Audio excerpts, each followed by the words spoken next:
Motorcycle যেতে পারে না জায়গাটা দেখছেন, আর অন্যরা গাড়ির যে অবস্থাটা হয়। ট্রাক আস্তে আস্তে আসলে আপনারা দর্শক আপনারা জানেন, আমরা আজকে যে কালিকাপুর থেকে বাসিপুর পর্যন্ত একটা বড় বড় রাস্তার মধ্যে, মেন সড়কের মধ্যে বড় বড় গর্ত বা যেগুলোতে মানুষ চলাচল করতে পারে না।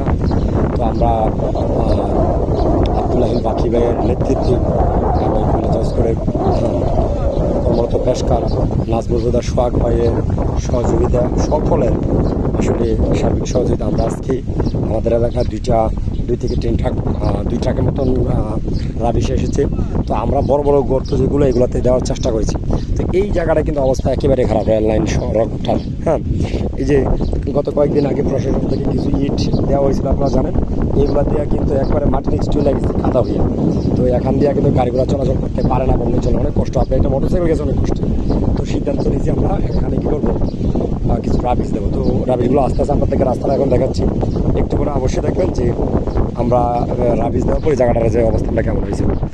আশা করি মানুষ একেবারে স্বাচ্ছন্দ্যভাবে এই দিক দিয়ে গাড়িগুলো নিয়ে যেতে পারবে। গাড়ি যাবে, তারপর অবস্থা খারাপ ইনশাল্লাহ।